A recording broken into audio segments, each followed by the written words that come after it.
The Tennis Gambling Podcast on the Sports Gambling Podcast Network is brought to you by Monarch Fantasy, the brand new offer for new customers. Play just $5, $50 of bonus funds. Use promo code SGPN. And welcome, everybody, to the Tennis Game Podcast here on the Sports Game Podcast Network. It is currently Sunday morning, early Sunday morning, around 2 a.m. Eastern, here on August 31st. I'm your host, always, Scott Reichel, once again, going solo for this pod. Time to break down the round of 16, or the fourth round, however you want to refer to it, in the U.S. Open. So we're going to break down those matches in a second. For that, the reminder, support the show by like, subscribing to YouTube. Reminder, you'll leave a rating and review on Spotify and Apple. So podcast available, video format, audio format, pick whichever you want. But either way, you can show support by like, subscribing on YouTube, and once again, leave a rating and a review on Spotify or Apple.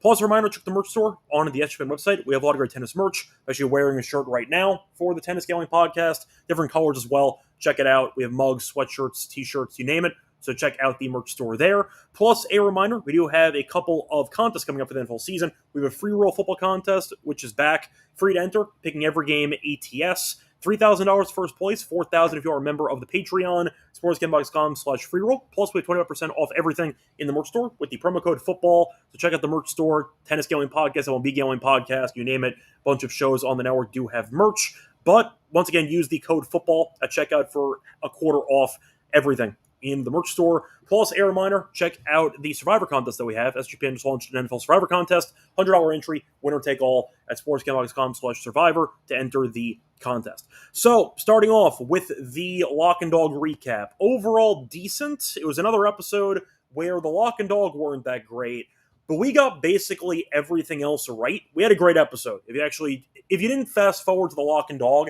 and you actually listened to the breakdown of each match, we got a ton right. So hopefully made some money in the round. For the lock, though, picked up a loss as Struff ended up beating Tiafoe in straight sets. We had the over 38.5 at -126. Really big pain in the ass. Tiafoe was like a -280 favorite. He was -1250 to win one set, and he couldn't do it. He had a set point in the third set breaker, couldn't convert it. Struff got the job done, but Tiafoe no-showed the match, and either way picked up a loss there for the lock.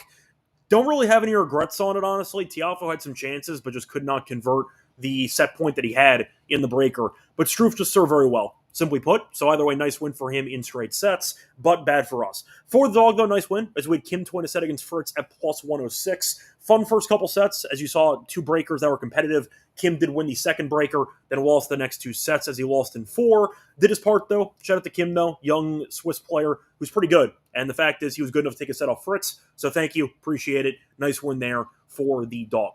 Moving on to the... By the way, one thing I wanted to add, which was the annoying part of the last episode, which I've talked about before. Sometimes when I'm recording episodes for the North American tennis slate, I'm missing lines. Now, I know it's going to sound like hindsight. I'm going to sound like it's going to be pretty annoying for all of you, because I am going to say that the Struff and Tiafoe play would not have been my lock if we had all the lines available. My lock would have been Bublik money line, which I tweeted about when the line actually dropped, and I was laughing at the concept of Paul being favored in the match. I was right. Bublik closed at like 125 or so, and he ended up winning in 5. So that would have been my lock. But if you might remember, we were actually talking about the fifth set of Paul's match in the previous round against Borges, and because of that, we had no lines up. So the Bublik money line would have been the lock. Unfortunately, didn't have access to the line. I did tweet about it, though, and I said that the line was a joke, so hopefully he jumped on Bublik as well. See some people in the comments section. I see Captain Kirk stopping by, mentioning Bublik money line as well, and I see AO stopping by as well. So once again, apologies there. It's one of the problems of recording a podcast late at night, is that sometimes you miss out on getting good lines because we're going live on air before the lines get posted. I did tweet about Bublik. It would have been my lock, but it is what it is. Picked up a loss instead with the over in the Tiafoe match. But either way, looking at the recap of the third round, a lot of drama in the matches. Starting off in the actual matches for Friday, we got a ton of things right. So we got Rinderknech winning. We got both players to win a set, and we got that, I think it was like +225 for both those to be a combo, but we thought that Bonzi running a gas. He did, as Rinderknech did win in 3. He was in 4, he was a dog, and we comboed that with the both players win a set angle, and that worked out well for us. We skipped the Lehechka match. He won in straight sets, and not surprised. Alcaraz, we thought, would kill Darderi. He did. He lost 6 games the entire match, never in doubt. We thought Manarino would give Shelton a run for his money, and he won. Now, Shelton got hurt, so there was a retirement. It was technically a 5-setter because Mannarino did win the 4th set, but Shelton quit before a point was even played in the 5th set. Hurt his shoulder, but we did pick Mannarino to cover. We thought that he'd win the match, and we also thought that he was going to give Shelton a hard time with his consistency, extracting errors from Shelton, and we got that right as well. Now, if you ended up taking the Mannarino money line on a book that voids on retirements, that sucks. Hopefully your book paid you on the over, but we also liked the marathon angle, and that did get there. So nice overall result for us. Moving on, the Struff match didn't work out as Tiafoe lost in straight sets. You know my thoughts on Tiafoe? I think he's a clown. Not winning a single set at minus 1250 is disgusting, and that's how he lost the lock. But either way, nice win for Struff as a qualifier. He's had a really bad year. Nice to see him finding his rhythm again at the end of the season. Better late than never. Now, Joker beat Nori in 4. We didn't get that one right. We thought that Joker would beat Nori again in straight sets. He didn't, as Joker ended up losing the breaker, got broken actually in the first game of the 3rd set, and then Joker decided to destroy him after that, because Joker lost 4 games after that. So apparently the break to start the 3rd was the wake-up call Djokovic needed, and he got the job done in 4. Did leave the court for a bit again, which is nothing, I'd say, new for Djokovic. Nori commented about it, trying to, I'd say, prepare himself mentally for the concept of Joker leaving the court, causing some delay. He was right. I mean, that's exactly what was going to happen, but it didn't matter. As you saw, Joker serve too well in the last 2 sets. Nori, we know, is not the best server, and Joker took over in the back half of the matchup. Nice win, though, in 4. Saw Makic beat Blanchett. We didn't really talk about it. Makic thought would kill him, and he did. Makic has been great so far in the event. And then you saw Fritz beat Kim with both players win a set, which we did call, and that worked out well, as Kim did win the 2nd set 11-9 in the breaker to cash our dog, but we did like Fritz to win in 4, and that got there as well. Once again, very good day for us on Friday. Moving on to Saturday. We got a little bit of a bad beat there in the first match. We had Musetti minus the games, thought that he was actually undervalued against Caboli, and we were right. He was burying Caboli. He was up 6-3, 6-2. Caboli off the 5-set marathon against Brooksby. Question how much he'd have left in the tank. The answer, not much, because Musetti was up 2 sets and a break, and Caboli quit. So unfortunately, that play did void. Musetti, though, was the right read, clearly didn't work out because it voided. So whatever, it is what it is. Munar ended up beating Bergs in 3. Munar's been really good on hard court this season compared to his normal standard. Made a deep run in the beginning stages of the year.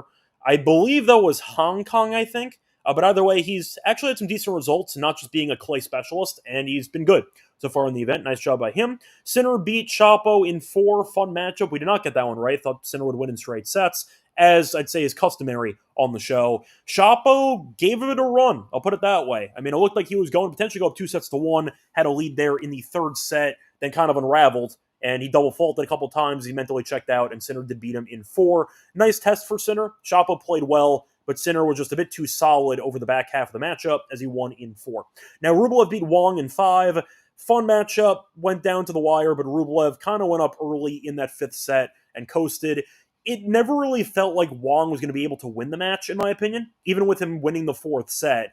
Rublev had a break point into the 1-2 return game, didn't convert, then he broke immediately. Wang really didn't threaten much in the 5th set, and Rublev did win in 5. Nice showing, though, by Wang, but not enough, and Rublev got the job done there. You saw Majcik, who, after the marathon against Kashanov, which killed a lock in the previous episode, 2 episodes ago, he was up 3-0, lost 5 games in a row, and said, I can't move, and he quit. So, once again, he had a lot taken out of him from that 5-set epic comeback there against Kashanov. Nothing left in the tank, and he ended up retiring in the 1st set.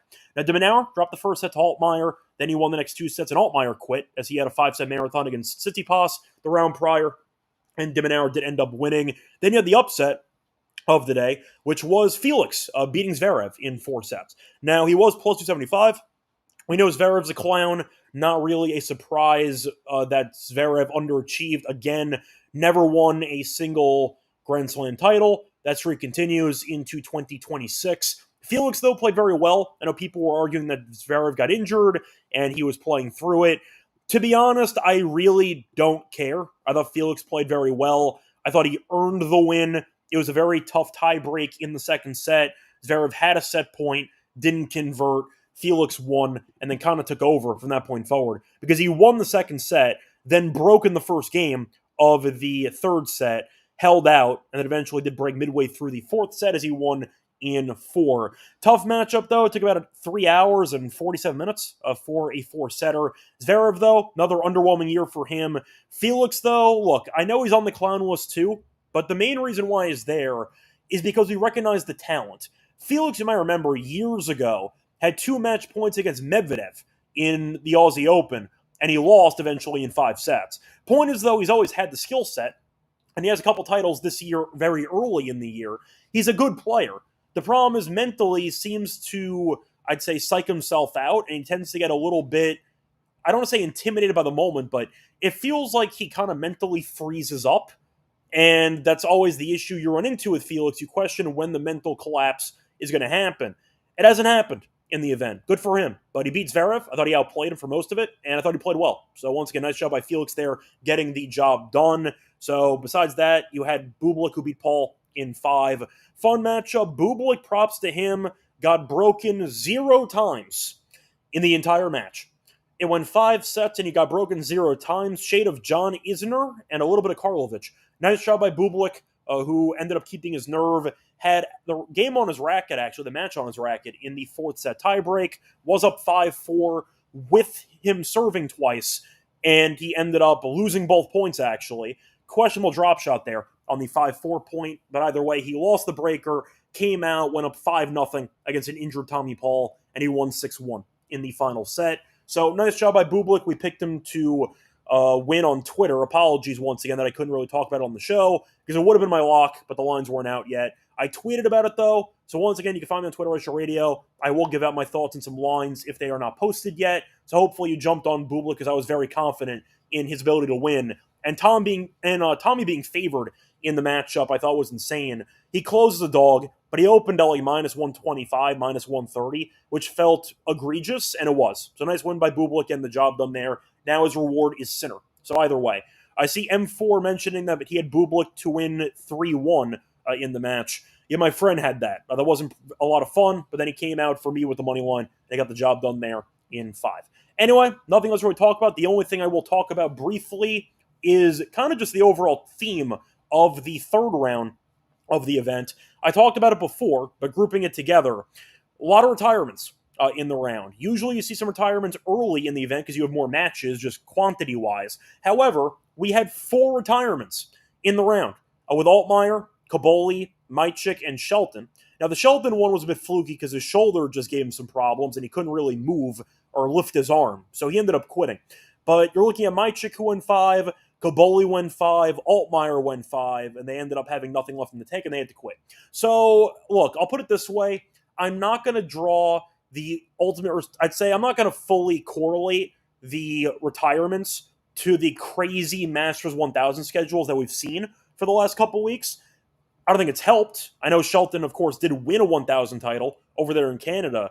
Majcik didn't play much in that. Kaboli didn't really because he ended up losing in Cincinnati early on to the dream run of Ottmane, and Altmaier ended up not making a deep run either. But I do think the amount of tennis that they cram into a month before the U.S. Open is kind of outrageous, and I do think they need to work on that moving forward. I'm not really sure how they're going to correct it, but I do think having 4 retirements in one round entering the 4th round of the event, and Paul was injured too.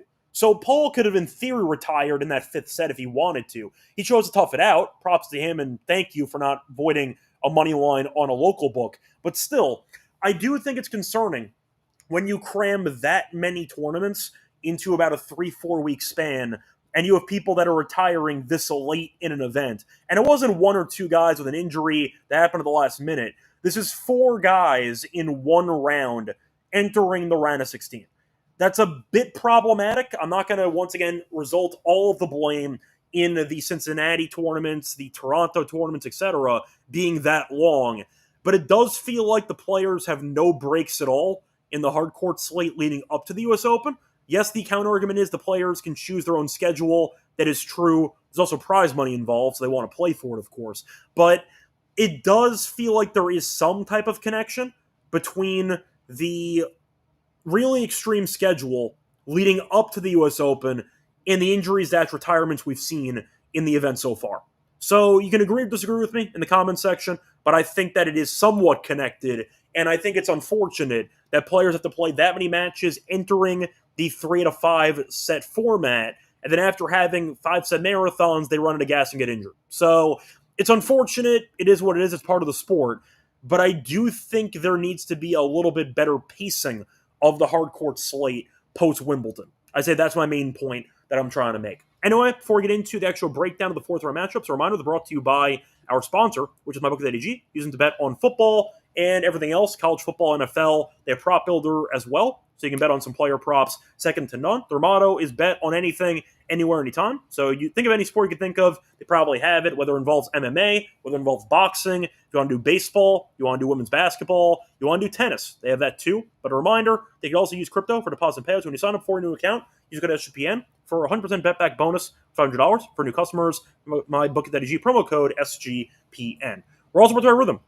They have a lot of great power trends or smart signals now for WNBA and, of course, for baseball. They also have NFL during the season. They have college football for totals and sides. I know Adam and I were backing the college totals for FCS. Very good. I recommend. I made some money over the weekend backing Rhythm stuff, so recommend checking out the platform. A reminder, though, they also have a brand new leaderboard with weekly cash prizes just for tracking your bets on the app. Track 5 bets of the same type from any model you build. You could win $1,000, no questions asked. A reminder, you have a free trial with Rhythm, though. With the combo promotion link, use the link sportsgame.com Rhythm to get your 7-day free trial. Welcome back, everyone, to the Tennis Game Podcast. Finish recapping the third round. Time to move on into the fourth round.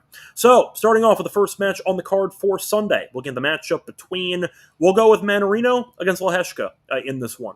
So, look at the matchup here. We know Mannarino is a dog in this one, as he's a pretty hefty dog, actually. Lehecka's minus 300. Mannarino's around plus 250. For the spread, minus 4.5 for Lehecka, plus 4.5 for Mannarino. The over-under in games is at around 38.5. For the set spread, I see Lehecka to win in 3 or 4 sets. The minus 1.5 spread's minus 150. Plus 1.5 sets for Mannarino is plus 117. The over 3.5 sets is minus 170. The under is plus 132. Match to go 5 is plus 240. So, for the path of both players here, we've seen Mannarino surprise some people, making a very good run. He ended up beating Griekspoor in straight sets, beat Thompson, and beat Shelton in 4 with their retirement. As for Lehecka, he's been coasting, beat Coric in 4, beat Echeverry in 4, and beat Collignon, relative unknown Belgium guy who upset Ruud, in straight sets. So Coric, we know, has been god-awful for about a year. Echeverry's not been great recently, not a great hardcore player either. Collignon was a Cinderella run, so Lehecka's had a very easy path so far.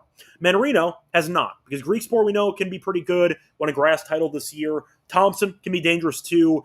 Coming off of injury, still won the first round against Moutet, so he looked pretty good, and Mannarino still beat him. And Shelton, he got injured, still went 5 sets either way against the best, or second best American player in the world behind Fritz. I thought that it was a very close matchup, and Mannarino had a chance to win pre-injury anyway. But for the actual price itself, never faced off in the head-to-head, by the way, I think the price is pretty large. I think Lehecka is going to win. I understand Mannarino is playing great tennis, and Lehecka, I know, can be a bit of a choke artist at times, but I do think his serve is better.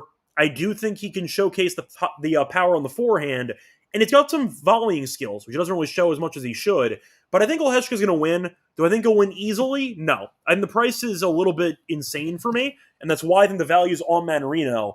I would go for Lehecka to win in 4 if I had to go for a prediction here. Once again, he's beaten nobody in the event. Coric has been terrible. Echeverry's not been good recently, and he's against a random Belgium no-name who made it that far, I'd say, as a shock to many. So, Mannarino's beaten good opponents, and I think that he'll eventually lose this matchup. But by keeping it close, though, I see 4 or 5. It wouldn't shock me if it actually went to 5, so maybe the over is the way to look, but I'll go for the favorite and both players who win a set. The props have made us a ton of money so far in the event. If you want to go for it, you can get the combo play there of Lehecka to win and both players who win a set. That's available at plus 134. I like it. I think he's better than Mannarino. I think he'll be able to limit the errors compared to Shelton, and I think he'll be able to serve well enough to get the job done. So give me Lehecka in a competitive 4. So I like the over as well for that matchup. Moving on to the next match. I think for this one we are going to... what do I want to go with here? So we're going to go with the Rinderknech match against Alcaraz. Alcaraz, massive favorite. He's about minus 4,000. Rinderknech is 1450 the other way. For the spread, minus 4.5 for Alcaraz, plus 4.5 for Rinderknech, plus money on the 7.5 for Rinderknech, plus 115. Over-unders at 30.5 for the set spread. You have Alcaraz in straight sets at minus 255. Rinderknech to win ace sets, plus 192. The over 3.5 sets is plus 171. The under 3.5 sets, minus 225. Match to go 5 sets is plus 630. Now, Alcaraz has been great, no way around it, with the crew cut, the Fight Club haircut. He's looked great. He's not dropped a set yet, beat Opelka in straight sets, beat Bellucci in a bloodbath, and beat Darderi in a bloodbath. Now, Rinderknech has been good, though. Ended up beating Bonzi in 4, beat Fekina in 5, and beat Baena in 4. So, the argument is, will fatigue play a factor for him or not? Thought it looked fine. I mean, the last couple of sets were pretty easy for him against Bonzi, who was actually out of gas in that matchup. But we saw them face off in the grass court season, faced off in London, and we saw Alcaraz win. Wasn't easy, as it was 7-5, 6-4. So we got the job done, but it wasn't exactly the most straightforward win on the board. But still, the point is Alcaraz is going to win. I'm not going to argue that Rinderknech is alive here at 1450. However, Rinderknech, we know, can serve well, and the fact is Alcaraz has been dominant, but this line feels so disrespectful to me. 7.5 games plus money. I mean, if you want 8.5 on Rinderknech, you can get 8.5 at a potentially okay price. It's minus 170 in some spots, but 30.5, you can argue that a breaker is realistic here. I mean, Rinderknech is a pretty good server, and there is a chance he's able to force at least one close set. I know Opelka, of course, did force a 7-5. No tie break, but still. I do think the over might be tempting in this one, but only because of the actual pricing you're getting. You're getting nothing on Alcaraz. Alcaraz in straight sets, once again, is minus 255. There's no value anywhere on Alcaraz, so I'll make the argument for Rinderknech. I think he's going to lose, but I do think 30.5 is so low. Even one tiebreak, you're in great shape. A tiebreak and a couple of 6-3s, you still get 31 as your total. That's realistic to me. I think he can serve well enough. Maybe Alcaraz has one bad service game and gets broken. Who knows? But I do think I'll go with the over in this one. I think that Rinderknech, despite not being as good of a player, obviously, as Alcaraz, can serve well enough to maybe force one close long set, and that's all you need for this. So for the only play that I think might have value in the entire matchup, give me the over. If Alcaraz kills him, would I be shocked? Of course not. He's minus 4,000. But I have to be creative. And I think that Rinderknech can make one set close. So give me the over. 30.5 is my main thought for that one. I see Van stopping by as well. And I see James stopping by. Also Billy stopping by too. So looking at the next matchup here, I'm going to skip the other two matchups, actually. I'm going to save them for later on the show.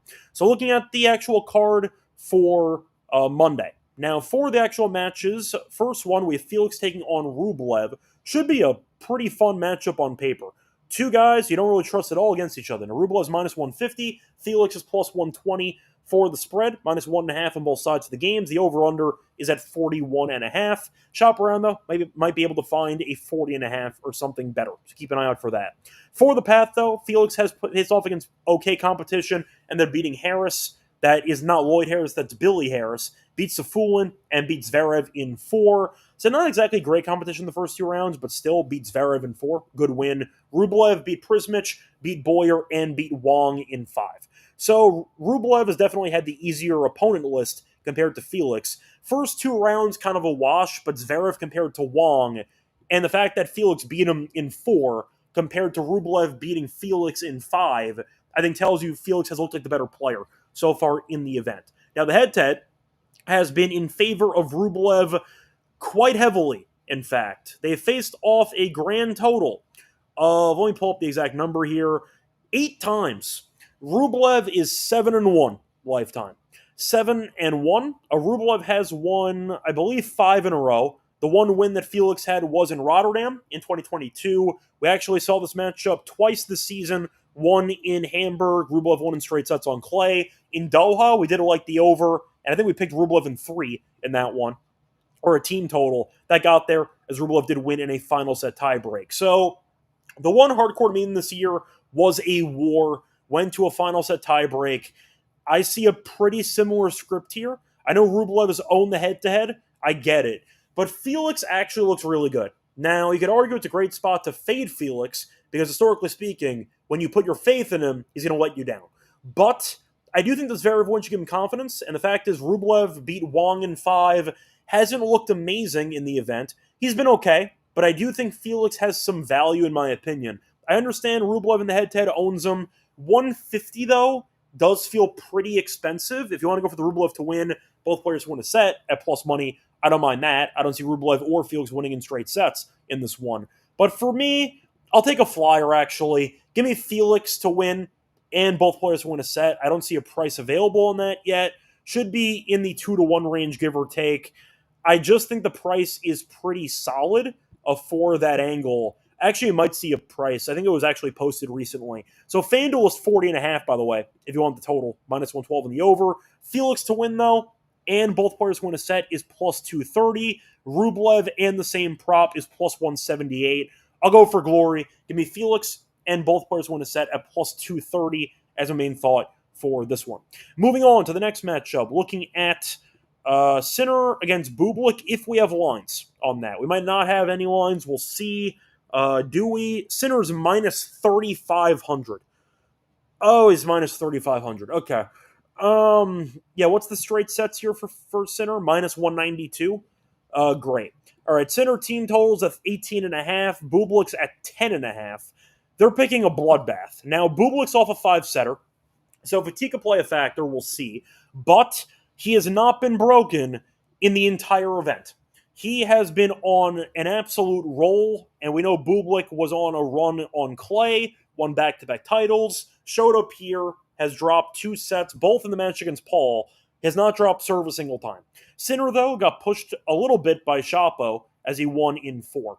Now, look, we know Bublik beat him on a grass earlier this year in Halle, as Bublik won the title there for the second time. Sinner beat him in straight sets, though, in the French Open, so it has been a trade-off so far in the 2 events this season. Now, I do think you're looking at Sinner, who's going to win, but a lot of it comes down to the fatigue of Bublik. I mean, if Bublik is able to recover well from these 5-set marathon, I think he can make this close. Will he win? I'm going to say no. I think it's a pretty safe assumption that Sinner is going to eventually wear him down over 4 or 5 sets. Bublik can win a set. Will I pick him to? I don't know.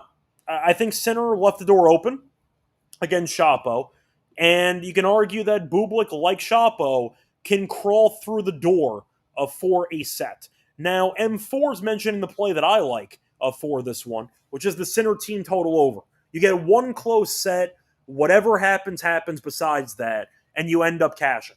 That's my favorite play. If Sinner wins 6-3, 6-4, 6-4, whatever, and he coasts, it is what it is. But 18.5 against a guy who hasn't been broken yet in a total of, 14 sets in the event so far?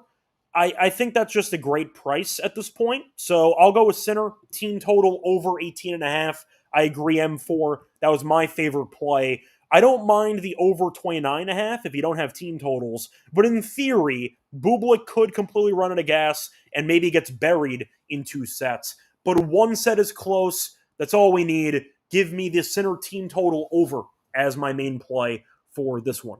Moving on to the next matchup. Going to go with, I think we're going to skip the ready match against de Minaur. De Minaur is like minus 3,000 or 2,000. I'm good. I'm just going to skip that one. Moving on to Musetti, taking on Munar. Now, I said before that Munar has had a good season on hardcore face-off earlier this year, and that was in Hong Kong, and we ended up seeing Munar beat him. That was back in January. Still won in 3. Close matchup. Did win 7-5 in the final set, but a win's a win. Now, for the actual pricing, for this one, you have Musetti's a massive favorite at minus 250. Munar is plus 195. For the spread, minus 4.5 for Musetti, plus 4.5 for Munar. The over-under's at 38.5. Now, Munar's been good in the head-to-head recently. Besides beating him just in Hong Kong on hard court this year, Munar has actually won 3 of the last 4 against him. Now, a lot of them are on clay, And we know Musetti is a French Open finalist and bronze medal winner in the Olympics. So beating him on clay is arguably more impressive than beating him on hard court. And Munar on clay is actually, what is he, 3-0 lifetime? Yeah, he's 3-0 lifetime against Musetti on clay. And he's 4-1 in the head-to-head on all surfaces. Now, we saw them face off in a Grand Slam 2 years ago, and Musetti did beat Munar on grass in straight sets. Do I care? Not really. Point is, though, Munar has quietly been very good against Musetti. 4-1 lifetime. And you're getting a very good price at plus 195. I get Musetti has been really, really good. I understand that Musetti, we did pick to beat Caboli and cover the spread. We got robbed on the spread because of the retirement, but we like the spot for Musetti. Munar, though, has been really good in the event. I mean, look at the actual path so far. He's only dropped one set. Not the toughest draw, but still beat Bergs, who made a final in the grass slate this year in straight sets. Beat Diallo in straight sets, who we know can be dangerous with the serve, and beat Faria in 4. Musetti beat Caboli, who was very injured and retired, beat Goffin, who was washed in my opinion, and Pericard, who we know has been really bad so far this year. Yes, the serve's dangerous. Musetti, though, faced 0 break points in the entire match. I think that his path looks tougher than it actually is. Caboli was basically a bye because he was injured. Goffin was off a win against House, which was kind of shocking because he's been really bad for the last couple of weeks. And Pericard, we know, has been bad too recently. So I think I'll go with the dog here for value. 4-1 in the head-to-head, beat him on hard court this year. I think it does go long. I'm not picking Munar to win in straight sets. So I'll go with the over in this one. But once again, with the usual tradition of Grand Slam predictions from this podcast, give me the combo play again. Give me Munar to win and both players to win a set. Once again, plus 290. 290 is a phenomenal price for somebody that's 4-1 in the head-to-head, with 3 of the wins being on Musetti's favorite surface of clay. Give me Munar in this one. I think I might actually go 5 here. I can see a very close matchup.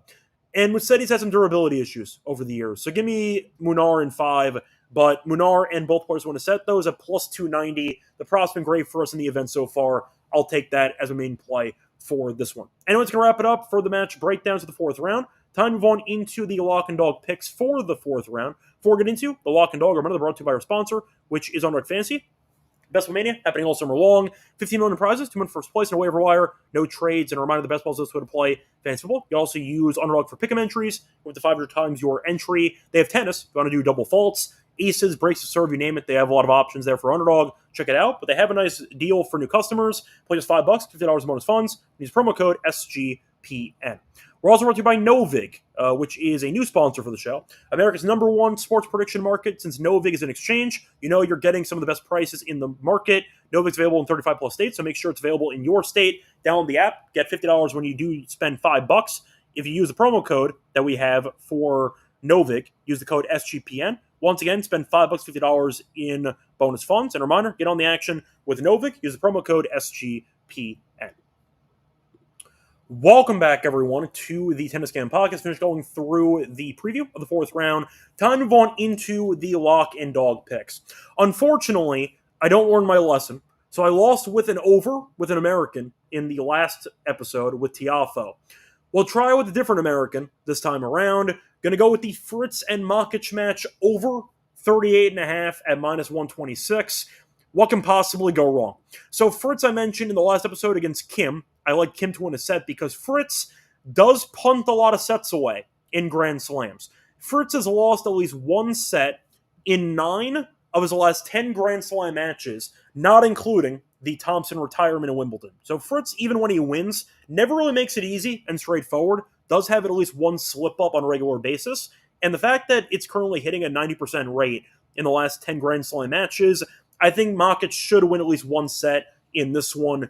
Truth is, I think Makic is actually alive to win the match, but either way, I think the point is it should be a war between these two. Both guys, though, are serving very well in the event. Makic is winning 79% of his first serve points. Fritz is winning 78% of his first serve points. So you might end up seeing at least one breaker, maybe 2. We'll see. They have the pricing suggesting we're going to end up getting at least one breaker. Tie breaks minus 210. and the over 3.5 sets is minus 200. So based on those prices, if you get both, you're in great shape for a potential over.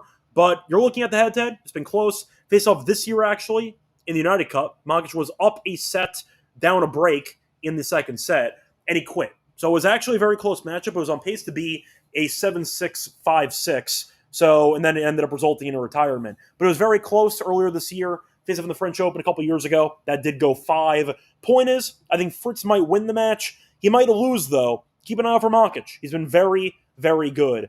But I do think that Makic will do enough to win a set. I think Fritz will do enough to win a set as well. Give me the over. If Kim can do what he did, I think Makic can do the same thing. Maybe win a breaker. Maybe find a break of Fritz's serve. We'll see. Makic, though, has been really, really good. It has not been fluky. I think Fritz will serve well enough to win a set, but Makic should be competitive here, and it might be an absolute war. Maybe Makic wins, so keep an eye out for that. But give me the over in this one at 38.5 as my lock for the podcast. For the dog, I'm going to go with a combo play. I'm going to go with the Djokovic match, which we skipped intentionally, as he takes on Struff. Give me Djokovic to win, but I will throw in the over 33.5 games at plus 110.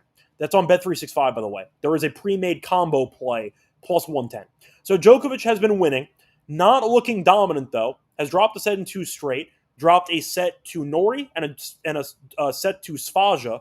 So keep an eye out for a potential set that Djokovic can drop. He's gone to the locker room a couple times. Maybe there's an injury there in a set. Struff wins it and eventually does lose in 4. Djokovic, though, has been once again vulnerable. Struff, despite not being good in the head-to-head at all against Djokovic, I believe he's 0-7 lifetime, is minus 145 to win a set.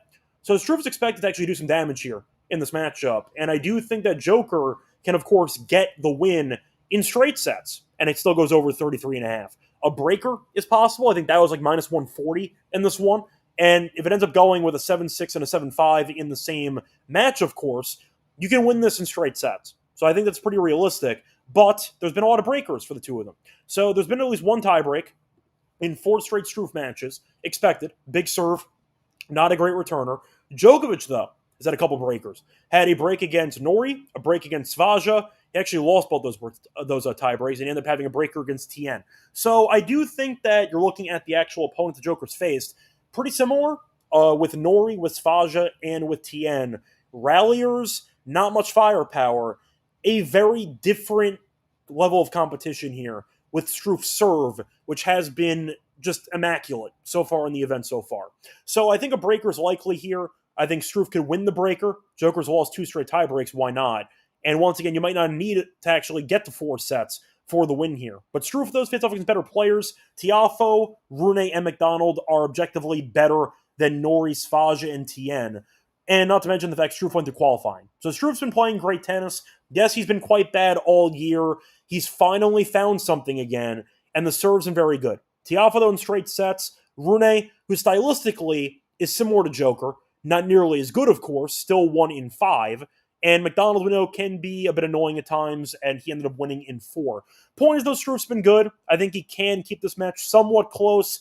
I think he loses to Joker, of course. But give me a closer match than people think. Give me Djokovic and the over 33.5 as my dog for the combo play for the show. So once again, the lock and dog. Lock's going to be on Fritz and Makic over 38.5 games at minus 126. On FanDuel, for the dog, I'm going to go with Djokovic to win and the over 33.5 games at plus 110 on Bet365. Let's wrap it up for the show. Back once again for the quarterfinals here in the U.S. Open. Until next time, I'm on Twitter as Radio.